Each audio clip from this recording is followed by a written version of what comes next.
नमस्कार, बहुत बहुत स्वागत है आपका आपके अपने चैनल मार्केट स्टडीज़ पर। बात कर रहे हैं स्पोर्ट किंग इंडिया लिमिटेड की। जिन्होंने स्पोर्ट किंग इंडिया लिमिटेड का नाम नहीं सुना, उनको बता दूं कि जितने भी स्पोर्ट्स ब्रांड आप इंडिया में यूज़ करते हैं या फिर आपने नाम सुने हैं, उन सब के बैक में जो बड़ा नाम काम करता हुआ नज़र आता है वो है sport king company, sport king India limited.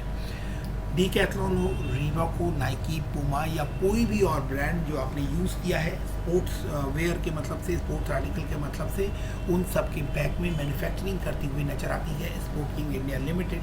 56,000% का बड़ा रिटर्न अक्टूबर 21 तक ये अपने निवेशकों को बनाकर दे चुका था। वहाँ से लगातार एक डाउन ट्रेंड जारी है, बीच बीच पे रिकवरी आई लेकिन वो सस्टेन नहीं हो पाई है। स्टॉक 50% के आसपास रिट्रेस कर गया है। फंडामेंटल की बात करें तो स्ट्रॉन्गेस्ट फंडामेंटल होल्ड करते हैं। मार्च 22 के रिजल्ट में 44% का रेवेन्यू राइज देखने को मिला था ईयर ऑन ईयर बेसिस पर। 63% का नेट प्रॉफिट मार्जिन देखने को मिला था राइज, और नेट इनकम में 135% का राइज देखने को मिला था। 4.98 के पी रेशियो के साथ काफ़ी अफोर्डेबल है और बहुत ही बेहतरीन स्टॉक है। अब इस स्टॉक के बारे में फर्दर समझने की कोशिश करें कि इन लेवल्स पर इस स्टॉक को खरीदना कितना फ़ायदे का सौदा रहने वाला है। टेक्निकली चार्ट पर जब हम स्टॉक को देखते हैं तो आपको नजर आएगा कि स्टॉक जो है वो 985 के ऊपर इस समय फिलहाल आपको ट्रेड करता हुआ नजर आ रहा है। इन लेवल्स के ऊपर स्टॉक जो है वो ऑलमोस्ट आर या पार की सिचुएशन पे खड़ा है, मेक और ब्रेक लेवल्स पर खड़ा है। इस बात को हमें यहाँ चार्ट के ऊपर देखने से पता चलता है। यहाँ आप देखेंगे कि स्टॉक में अगर रिग्रेशन ट्रेंड लगाया जाए तो किस तरह का मोमेंटम बनता हुआ नजर आता है। स्टॉक इस रेंज के अंदर आपको डाउन ट्रेंड के अंदर फंसा हुआ नजर आ रहा है। मल्टीपल टाइम्स यहाँ पर रेजिस्टेंस और सपोर्ट भी देखने को मिल रहे हैं। तो ये लेवल्स अच्छी तरह से होल्ड किए हुए हैं स्टॉक ने, लेकिन यहाँ एक पॉजिटिव साइन हमें देखने को मिल रहा है। यही बात समझने वाली है कि यहाँ से हमें क्या पोजीशन बनती हुई नज़र आ सकती है। स्टॉक जो है वो यहाँ से आपको गिरावट दिखाता हुआ नज़र आ सकता है या फिर यहाँ से लौटने वाली है बड़ी तेजी।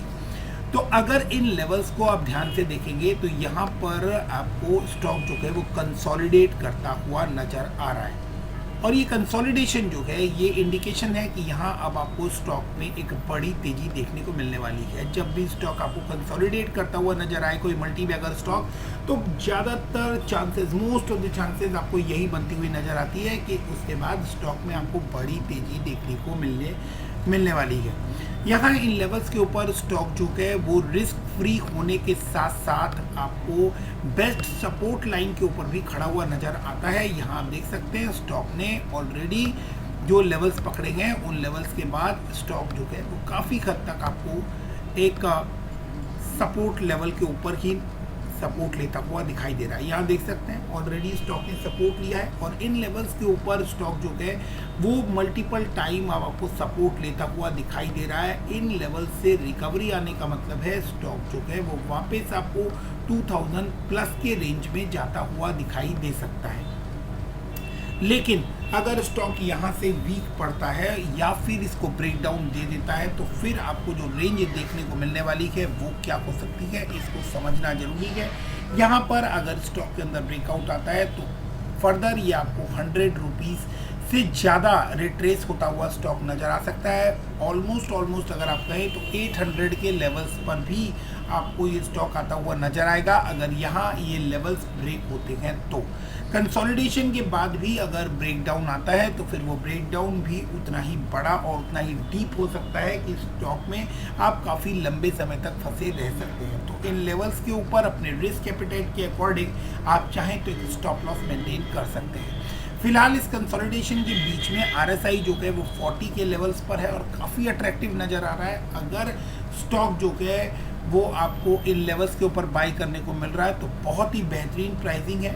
लेकिन कोई भी बल्क बाइंग इनिशिएट करने से पहले मार्केट की वोलेटिलिटी को जरूर कंसीडर करिएगा, क्योंकि मार्केट जितना वोलेटाइल है इस कंडीशन पर अगर आप कोई बल्क बाइंग कर बैठते हैं डेफिनेटली ये स्टॉक जो है इसके अंदर वो सारा पोटेंशियल मौजूद है। ये स्टॉक जो है ये आपको मल्टी बैगर रिटर्न दे सकता है, लेकिन शॉर्ट टर्म मिड टर्म में आप खुद को फंसा हुआ महसूस कर सकते हैं और काफ़ी लंबे समय तक वो कंसोलिडेशन हो सकता है।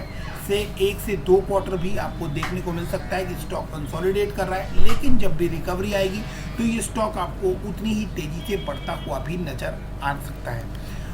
तो इन लेवल्स के ऊपर अगर आप बल्क बाइंग इनिशिएट कर रहे हैं तो अपना रिस्क एपेटाइट और जो इन्वेस्टमेंट टर्म है उसको थोड़ा बड़ा रखिएगा और थोड़ा इन डेप्थ एनालिसिस करने के बाद ही स्टॉक में निवेश करें। एक बेहतरीन स्टॉक है, इसमें कोई डाउट नहीं है, कंसोलिडेट कर रहा है, यहाँ ये बात भी बिल्कुल क्लियर है। लेकिन फिलहाल आप देखेंगे रिग्रेशन ट्रेंड के मिडिल बैंड के नीचे है, तो ये थोड़ा रिस्क यहाँ पर आपको नज़र आता है। अगर ये इस ब्लू जोन के अंदर यहाँ पर आपको ट्रेड करता हुआ नज़र आता तो डेफिनेटली ये कहा जा सकता था कि स्टॉक के अंदर आपको वापस से मोमेंटम गेन होता हुआ नज़र आ रहा है। यानी एक साइकोलॉजिकल प्रेशर तो 1000 का है ही कि 1000 क्रॉस करने के 1000 क्रॉस करना इटसेल्फ एक साइकोलॉजिकल बैरियर बन जाता है किसी भी स्टॉक पे। और इसके बाद अगर स्टॉक आपको ट्रेड कर रहा उसके ऊपर आपको क्लोजिंग देना स्टार्ट करता है, वॉल्यूम्स आते हैं, सस्टेन करता है, तो फिर आपको इसके अंदर बड़े टारगेट बनते हुए नजर आएंगे। फिलहाल इन लेवल्स के ऊपर 980 के ऊपर ये स्टॉक जो है ये ऑलमोस्ट रिस्क फ्री जोन में है। हालांकि यहाँ जिन लोगों ने ऊपर के लेवल्स पर बाइंग किया हुआ है उनके लिए फ़िलहाल होल्ड करने की सलाह है। अगर आप अपना रिस्क एपेटाइट के अकॉर्डिंग चाहें तो यहाँ एक स्टॉक को पसंद आया हो तो वीडियो को लाइक शेयर एंड सब्सक्राइब करना ना भूलें। कोई भी सवाल या सुझाव हो तो कमेंट सेक्शन में ज़रूर कीजिएगा। Thank you very much.